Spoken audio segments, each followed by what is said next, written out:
everyone, and welcome back to my podcast. My name is Justina, and today we are talking about something so many people struggle with.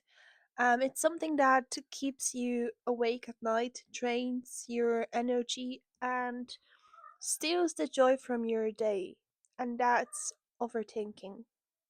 So, if you ever replayed conversations in your head, or worried about things that haven't even happened, or felt stuck inside your mind, this episode is for you.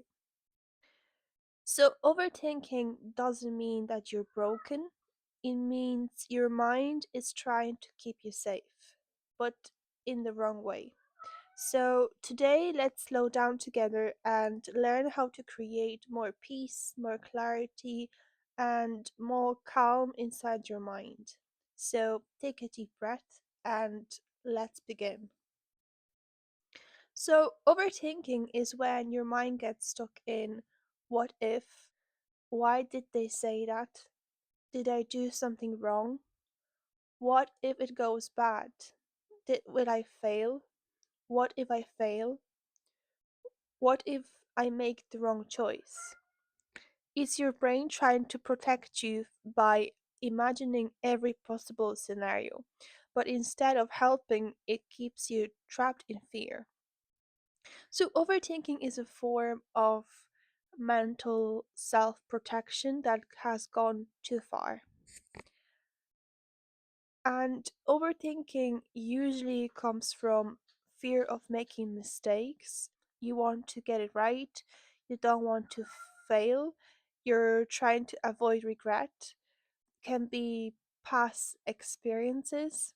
Maybe you were judged, criticized, or made to feel like your decisions weren't good enough. So now you doubt yourself. Maybe childhood patterns. So if you grew up in a chaos or unpredictability, your brain learned to stay alert, to anticipate everything, to prepare for the worst. Or it could be low self-worth. So when you don't fully trust yourself, you overthink to feel in control. The good news, overthinking is a habit. It's not a personality trait, and habits can be changed. So, what are the signs that you're stuck in overthinking? So, you might notice you replay conversations, analyze people's behaviors, struggle to make decisions, assume the worst, compare yourself to others, feel mentally exhausted, or worry about things you can't control. If this sounds like you, I just want you to know that you're not alone. Millions of people live in their heads instead of their lives. But today we are going to shift that. I'm going to show you a four-step method, how to stop overthinking, and hopefully it will help you.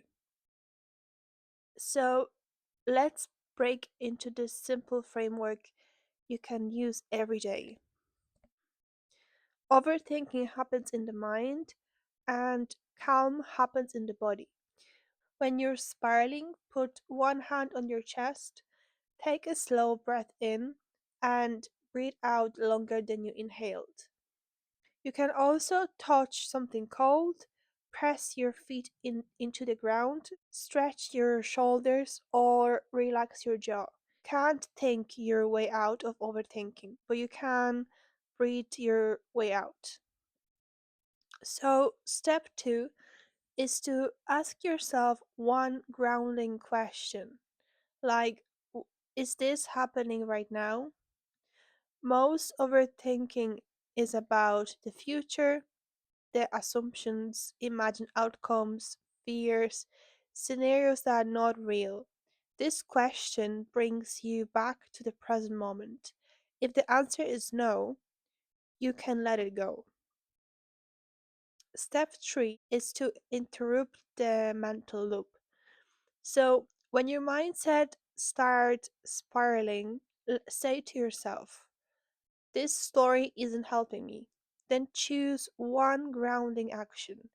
Drink a glass of water, step outside for 2 minutes, move your body, write the thought on the paper, or do something physical. You're not trying to stop thinking, you're shifting your state. Step 4 is to build trust in yourself. So, most overthinking comes from one core belief: I don't trust myself to handle things.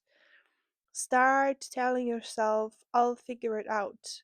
I can handle whatever happens. I trust myself to make the right choice. When you trust yourself, your brain doesn't need to prepare for every worst case scenario. So I have some real life examples for you. And example number one is overthinking a conversation. That happens when you replay what you said over and over again. Instead, stop, breathe, and remind yourself, I don't need to interpret every detail. I showed up as myself. Example number two is overthinking a decision. And that happens when you're stuck between two choices. Ask, what would I choose if I trusted myself? And then just follow that. And example number three is overthinking someone's behavior. And that happens when you assume they're upset or angry. Instead, remind yourself, other people's emotions are not my responsibility. Let's just take a moment to pause. Where is overthinking stealing your peace? Is it relationships, future, work, self image? Just take a moment and feel into it.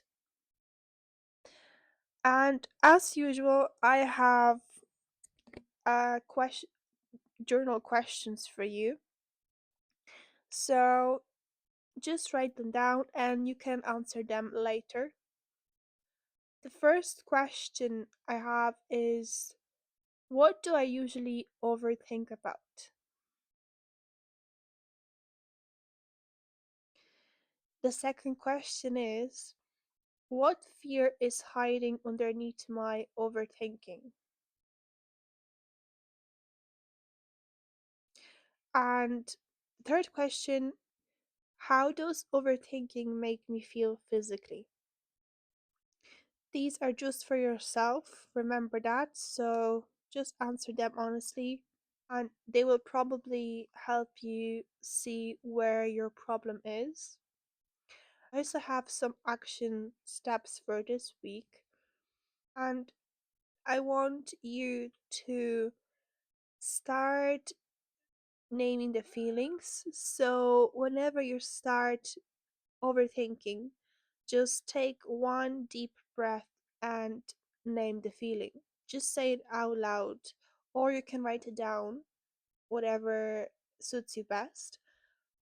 So it can be anything like, I feel anxious, I feel unsure, I feel scared, just anything you feel during that moment. And the second action step I have for you is to end your day with one sentence. I trust myself a little more today. Self trust grows every single time you choose peace over spiraling. As usual, I want to take this opportunity to say thank you for listening to my podcast today. And I want you to remember that overthinking doesn't make you weak. It means your mind cares deeply about protecting you, but you deserve a life that feels peaceful, grounded, and calm. And the more you practice coming back to yourself, the quieter the noise becomes. I just want to say thank you for listening once again, and I'll see you in my next episode. Thank you, see you, and bye.